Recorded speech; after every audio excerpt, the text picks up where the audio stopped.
Chers amis du Petit Ballon, bonjour, nous sommes aujourd'hui avec notre cher et très grand Jean-Michel Deluc. Bonjour tout le monde, bonjour Mathieu. Et comment allez-vous?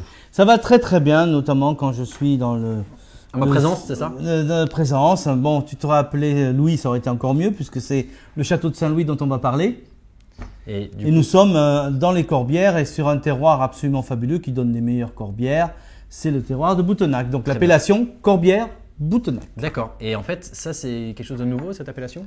En fait, les Corbières, c'est une appellation qui date depuis très longtemps et il y a plusieurs terroirs. Okay. En fonction de la proximité de la mer, de l'intérieur des terres, sur la plaine de Lézignan, à Garrigue, Fontfroide, il y a beaucoup de terroirs. Mais par contre, celui de Boutenac a été reconnu quand même comme supérieur et donnant de très grands vins rouges.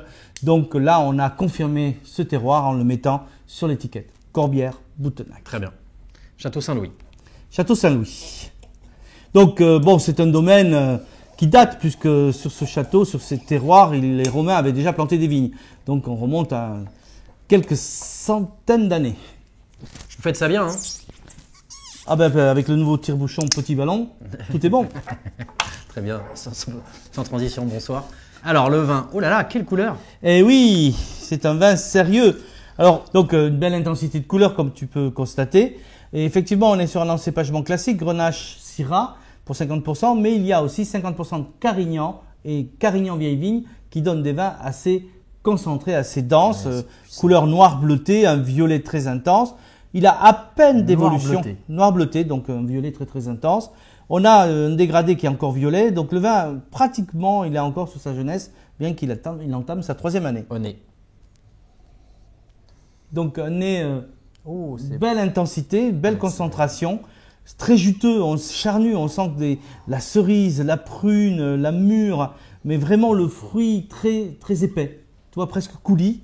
On a des notes épicées. Ça sent super bon. Allez, en bouche.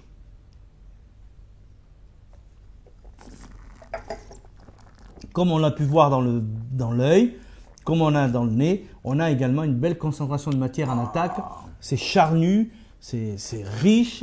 C'est puissant, c'est généreux. On rigole pas. Et ça coule très lentement, vers un milieu de bouche un petit peu plus poivré, belle fraîcheur et une très grande longueur. Ça, c'est un vin qui a encore un très bel avenir. Ouais, parce que 2015, vous m'avez surpris, ça reste peut-être un petit peu. Enfin, il y a beaucoup d'avenir. Ça, c'est typiquement le vin qu'il faut avoir dans sa cave, prendre une caisse et ouvrir tous les ans une bouteille. Et le suivre pendant 15 ans, 12 ans. Vous prenez 40 caisses et vous ouvrez une bouteille par jour, voilà. Avec modération. Par contre, rien ne vous empêche de le déguster aujourd'hui si vous le mettez en carafe quand même bien 2 heures avant. Ouais, une carafe un peu large, 2 heures avant pour ressortir le fruit. Mais c'est un vin qui a un superbe avenir. On est sur une grande bouteille. Et il y a vraiment une vraie expression là, du terroir, je sais pas, mais en tout cas des cépages. Boutenac, c'est la classe, c'est les vins racés, c'est des vins profonds, des vins d'une grande complexité et qui ont ce potentiel de vieillissement extraordinaire. Mais alors ce petit Boutenac, avec quoi le marie-t-on? Avec quoi? En fait, sur la jeunesse, comme d'habitude, je vous conseille tout simplement quand le vin est assez sophistiqué, une cuisine toute simple, une belle côte de bœuf, une viande rouge saignante, barbecue si vous voulez. Dans quelques 4-5 ans, même viande, mais des jus, des viandes rôties. Okay. Et puis, dans 10-15 ans, on pourra aller sur des gibiers ou des viandes en sauce sans aucun souci ou des fromages puissants. C'est puissant. C'est magnifique ça. Enfin, bravo. Belle classe, c'est un vin racé. Et les gens n'ont pas l'idée de ce qu'on peut faire dans les Corbières, et notamment du côté de Boutenac. Eh bien, c'est plutôt bien parce que ça nous permet de bien travailler nous et de pouvoir aller chercher pour vous des bonnes pépites. Laissez-nous faire, on s'en occupe. Château de Saint-Louis 2015, donc Corbière Boutenac. C'est très bon, bravo. Et en tout cas, Jean-Michel, et bonne dégustation à vous tous. Bonne dégustation.